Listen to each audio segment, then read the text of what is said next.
Assalamualaikum warahmatullahi wabarakatuh.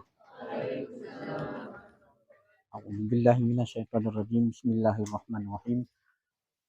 Innal hamdalillahi rabbil alamin. Wassalatu wassalamu ala nabiyyina Muhammadin sallallahu alaihi wasallam wa ala alihi washabihi ajma'in.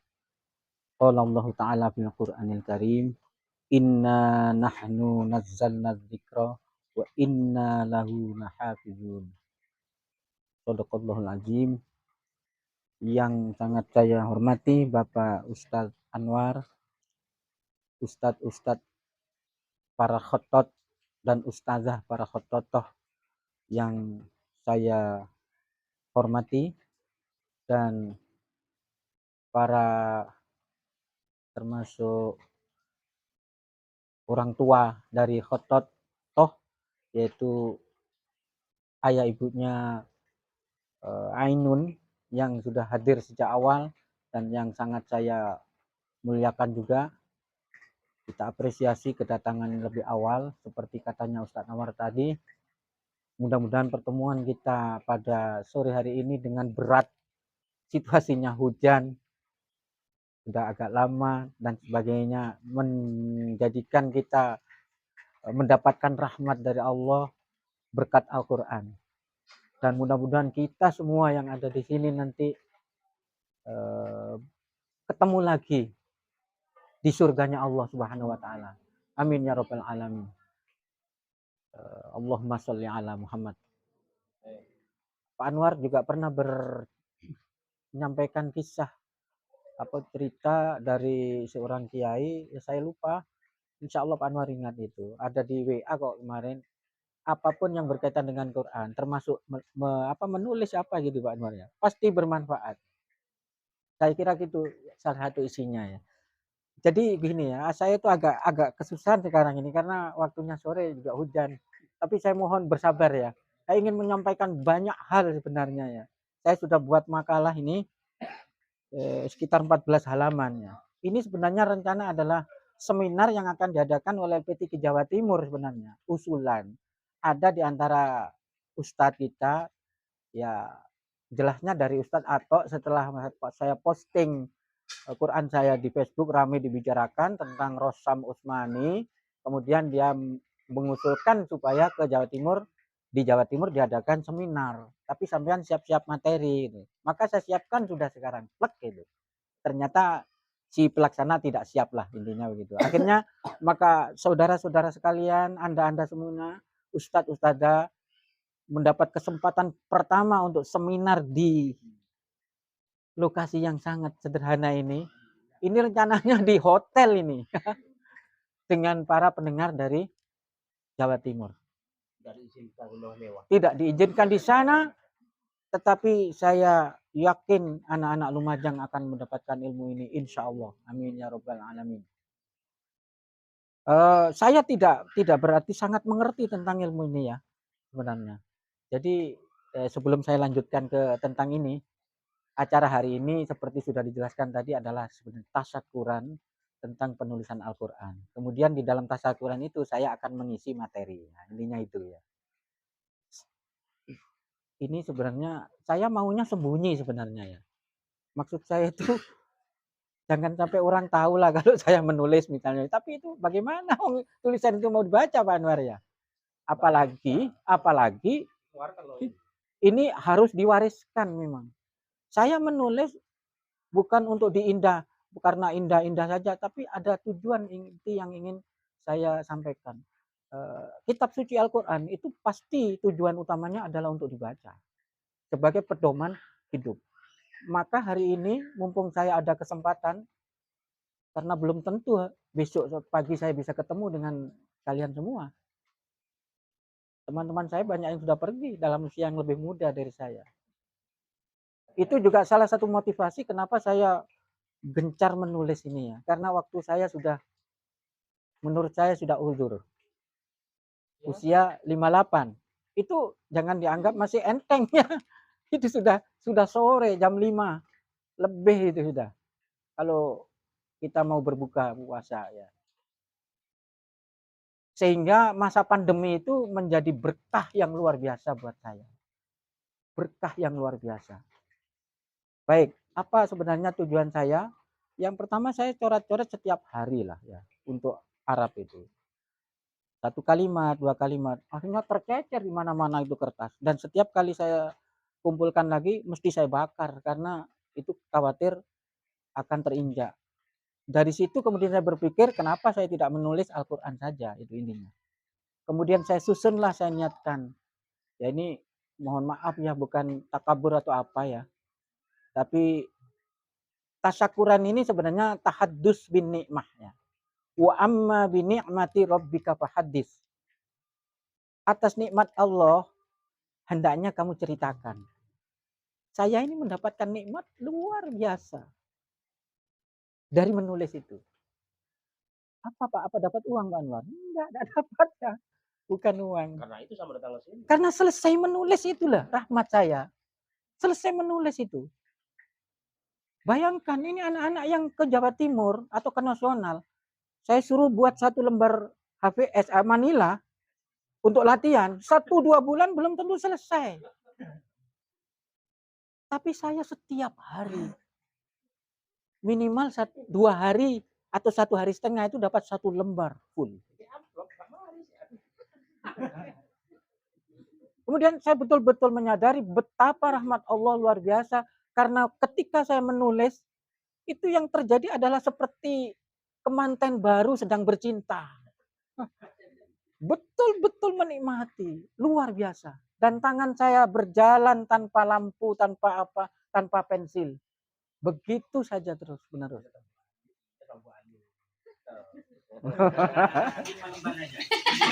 Satu-satunya yang sedikit agak berat dalam pengalaman menulis itu adalah ketika membuat penggaris-penggarisnya.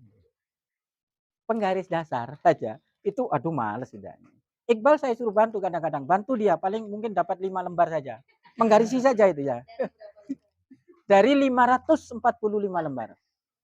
Alhamdulillah, mudah-mudahan nanti juga bisa mengangkat ke surganya Allah.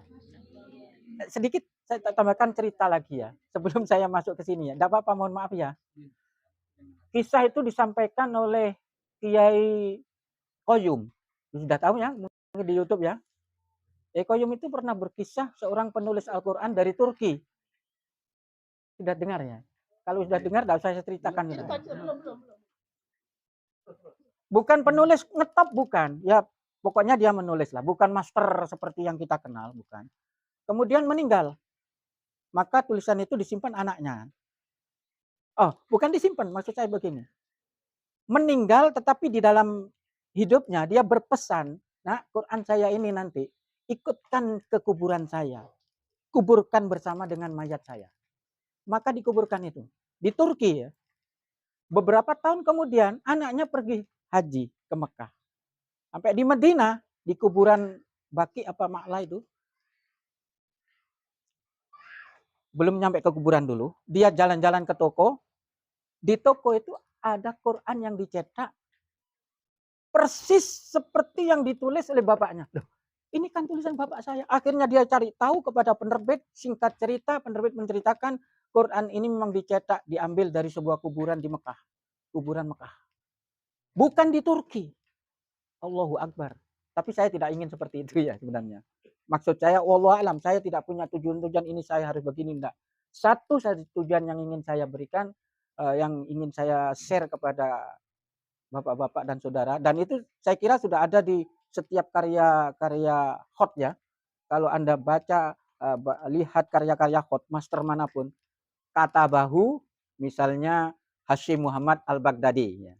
Setelah itu ada kata lagi yang penting harus kita camkan itu apa?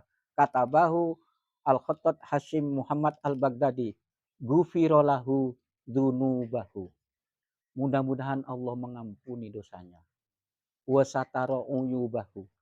Dan menutup aib-aibnya. Jadi yang diinginkan oleh penulis sebenarnya harusnya itu, insya Allah saya juga seperti itu.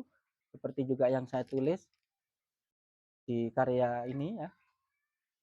Mudah-mudahan saya diampuni dosanya oleh Allah dan ditutup aib saya.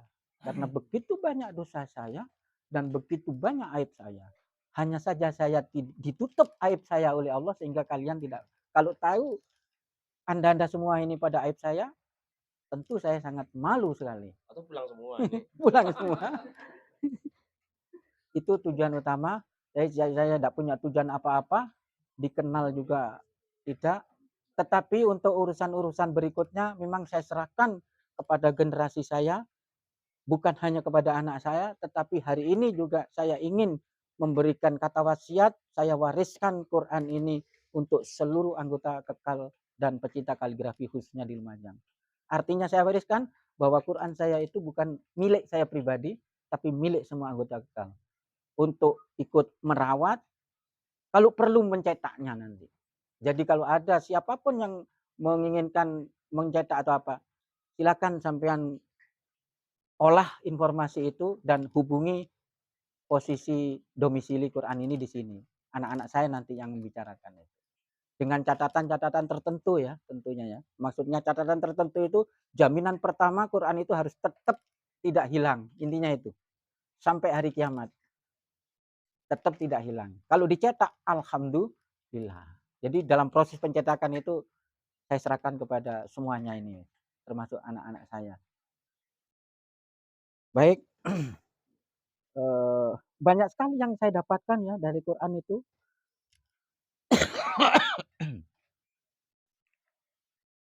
Kemungkinan juga ada salah tulis. Itu tidak lepas dari kita sebagai manusia ya. Bahkan punyanya Syauqi juga saya lihat ada yang salah tulis ya. Jadi bukan berarti saya menyudutkan Syauqi juga tidak. Jadi kemungkinan memang Qurannya Syauqi itu juga tidak dicetak sebarluaskan untuk bahan bacaan. Memang sebagai tulisan khotot murni yang dipelajari ke khotannya gitu. Sehingga ada kesalahan harokat pun ternyata masih belum dibetulkan. Itu artinya Quran itu belum ditasheh. Insya Allah begitu. Apalagi Quran saya juga. Nanti sambil jalan saya juga akan terus mengulang-ulang untuk mentasheh. Karena untuk mentasheh itu kalau sudah ada proses pencetakan, itu harus ke Jakarta gitu ya. Jadi mungkin ada salah tulis. Kemudian ini berkaitan dengan materi sekarang ya. Dari penulis itulah saya kemudian paham apa yang disebut dengan Mushaf Rosam Usmani. Maka di sini saya berikan judul Mushaf Rosam Usmani, pengetahuan dasar para penulis Al-Quran.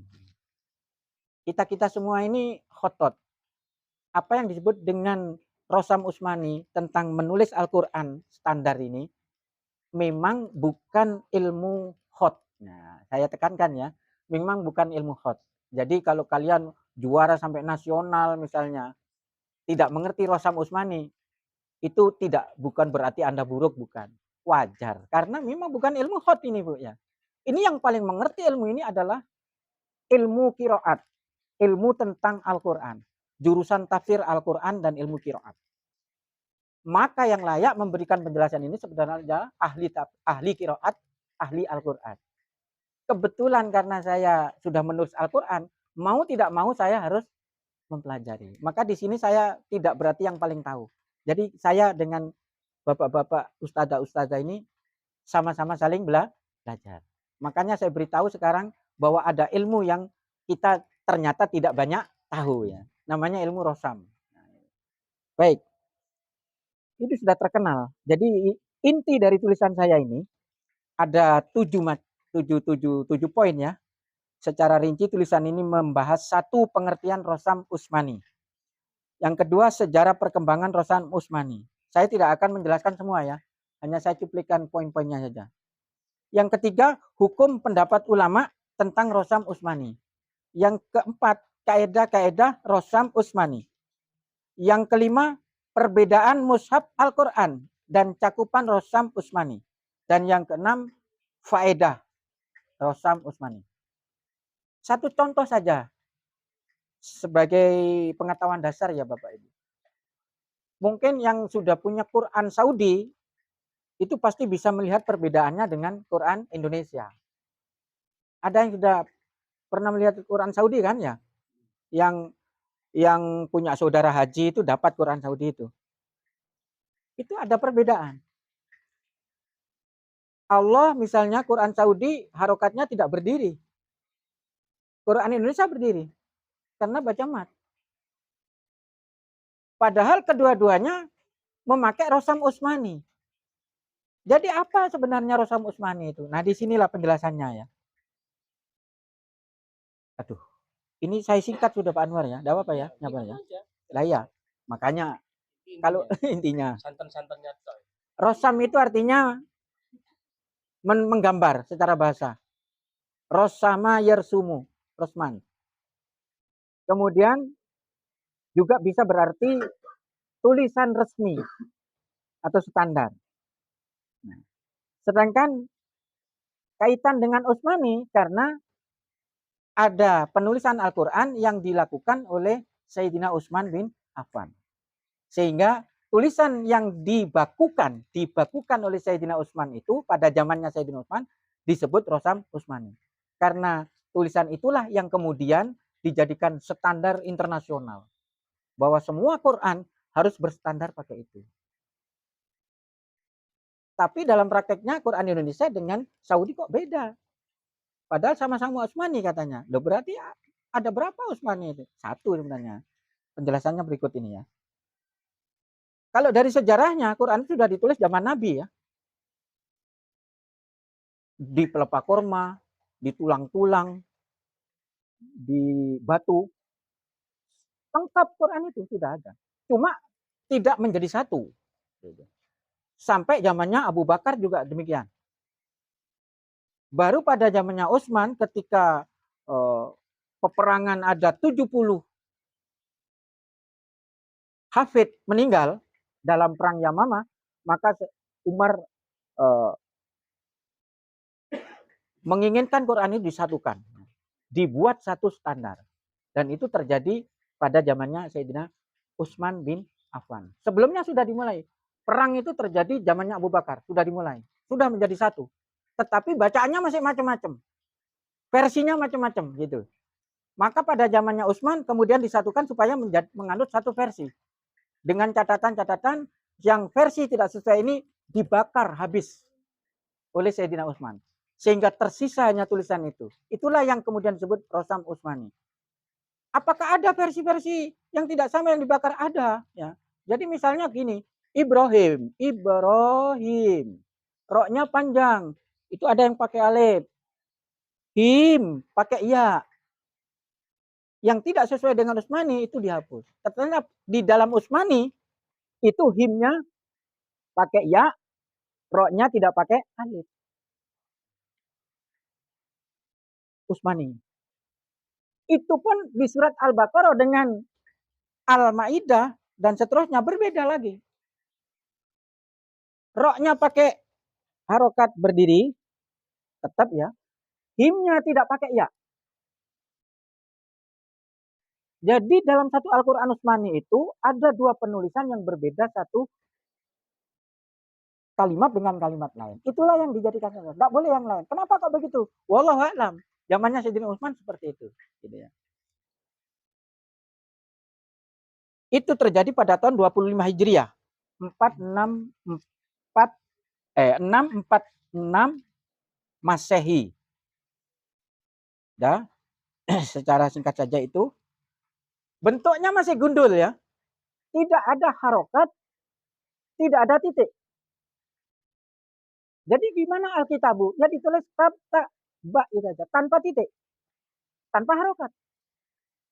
Makanya seperti harokat Allah pada Rosam Saudi, kok begini tidak pakai berdiri, itu tidak masalah karena itu tidak termasuk dalam pengertian Rosam.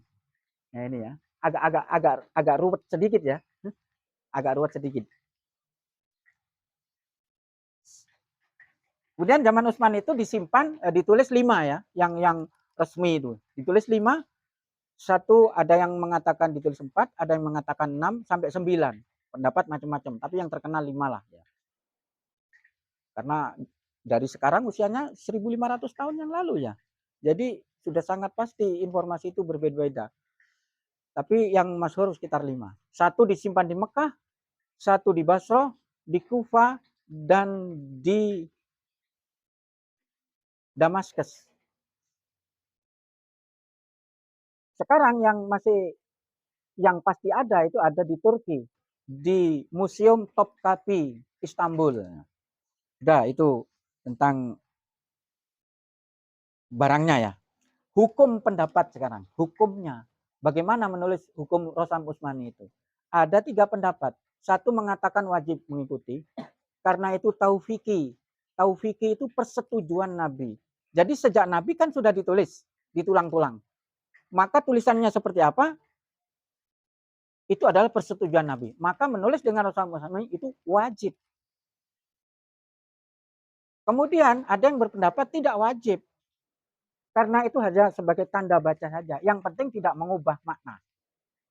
Dan pendapat yang ketiga itu yang paling kuat, yang paling masyhur. Wajib dengan Rosam Usmani kalau menulis lengkap mushaf 30 juz. Tetapi kalau menulis ayat-ayat di tembok, wattaqullaha la'allakum turhamun. Itu boleh pakai Usmani, boleh tidak. Atau ya ayyuhallazina amanu. Kalau Rosam Usmani, ya-nya itu sama alif langsung A. Ya-nya sama alif langsung A, itu Usmani. Tapi kalau yang tidak Usmani itu apa sih? Yang tidak Usmani itu, ini saya terangkan dulu ya. Mungkin tadi bingung. Jadi Usmani itu lawannya tidak Usmani gitu. Tidak Usmani itu sering disebut imla'i. Imla'i. Artinya berdasarkan pendengaran. Contoh ya panjang ya. Kemudian ayuhal ada alif lagi. Ayuhal. Itu kalau imla'i. Tapi kalau Usmani, ya itu langsung alif, ya-nya dibuat harokat berdiri, A-nya gandeng dengan ya tadi itu. Ayuhalnya. Gitu ya, paham ya? Itu imla'i namanya. Kalau di lomba Turki itu bebas. Bisa menggunakan imla'i, bisa Usmani. Kalau di MTQ itu harus Usmani. Nah, gitu lah ya. Jadi di Al-Qur'an seperti itu. Ternyata mungkin kita ini yang tidak memahami itu, mungkin agak terkejut nanti bahwa di Bismillahirrahmanirrahim, lafaz Bismillahirrahmanirrahim itu adalah Usmani. Bukan imla'i. Kalau imla'i Ar-Rahman misalnya. Rahman itu panjang memnya. Mim yang panjang harokat fathah mesti ada alifnya. Kalau imla'i ini harus pakai alif. Mana ada bismillah pakai alif Rahmannya? Tidak ada kan? Bismillahirrahman. Itu imla'i. Semuanya pakai yang Usmani itu. Termasuk dua ada penambahan. Ada penggantian. Misalnya az-zakat, az-zakat, az-zakah. Ka itu harusnya pakai alif. Tapi di dalam Usmani pakai waw. Itu salah satu contoh dari kaidah-kaidahnya ya. Jadi bukan kesimpulannya, ini poin terakhir ya. Walaupun tidak semuanya tersampaikan sebenarnya ya. Poin terakhir. Perbedaan mushaf, penulisan mushaf itu ya. Jadi di dalam mushaf Al-Qur'an itu ada 4 perbedaan. 4 perbedaan. Satu perbedaan pola atau ketentuan penulisan atau yang disebut rosam tadi. Ada Usmani, ada yang imla'i. Yang kedua, perbedaan tentang harokat. Harokat. Sistem sakal. Yang ketiga, perbedaan tentang tanda baca. Tanda baca dengan harokat tidak sama ya. Harokat itu misalnya yuk minuna ya. Yuk minuna pada rosam Indonesia tanda baca ini ya. Itu wawunya ada sukun apa enggak? Yuk minuna. Ada. Allazina. Ya-nya ada sukunnya ya. Untuk penulisan di Saudi itu tidak pakai sukun. Kosong. Yuk minuna. Wawunya tidak pakai sukun. Itu bukan tentang rosam, tapi tentang tanda baca. Makanya Quran Saudi dengan Quran Indonesia berbeda. Kemudian perbedaan yang berikutnya tanda baca ya. Adobet itu tanda baca mirip dengan apa? dengan harokat sebenarnya. Tapi tanda baca itu seperti ini. Allazina. Di Saudi, huruf alif itu pakai tanda wasol. Itu namanya hamzah wasol. Shot kecil di atasnya alif. Indonesia tidak pakai itu. Amanu pakai hamzah. Karena itu hamzah kotok namanya. Seperti iman, al, anfus, alifnya pakai hamzah. Itu namanya tanda baca. Perbedaan-perbedaan itu tidak berarti ada yang salah dan yang benar. Semuanya benar. Semuanya Rosam Usmani. Jadi tidak termasuk bagian Rosam Usmani. Soalnya kemarin yang tanya di Facebook itu, tanya itu, kok berbeda Pak kalau Rosam Usmani Pak? Menurut saya Indonesia itu bukan Usmani Pak, Imla'i katanya. Akhirnya saya ceramai seperti itu, tapi dia malah tidak paham-paham. Dari situ saya itu kemudian menulis ini. Di luar perbedaan, masih ada satu lagi yang keempat, itu perbedaan tentang tanda wakof. Wakof la roiba fi misalnya ya. Itu ada titik 3. Kadang-kadang di Quran lain itu tidak pakai wakof, tapi bukan yang itu. Kalau itu sama rata-rata. Hadza min fadli rabbi. Ada yang pakai tanda wakof di situ, tanda-tanda to apa lam alif gitu. Dan tanda-tanda itu tidak sama antara satu Quran dengan Quran lain. Tergantung kepada ahli Quran yang mereka pegangi. Karena memang banyak perbedaan penafsiran. Harus berhenti di sini. Misalnya dalam surat Al-Fatihah, ghairil maghdubi alaihim waladdallin. Siratal ladzina an'amta alaihim ghairil. Ada yang menganjurkan siratal ladzina an'amta alaihim ghairi. Hanya him ghairi tidak boleh berhenti, ada. Padahal kita juga sering memakai yang berhenti dulu di situ. Siratal ladzina an'amta alaihim ghairil maghdubi alaihim waladdallin. Itu namanya tanda baca. Tidak bisa disalahkan yang ini lebih benar, tidak. Karena itu masing-masing punya panutan pendapat, begitu ya.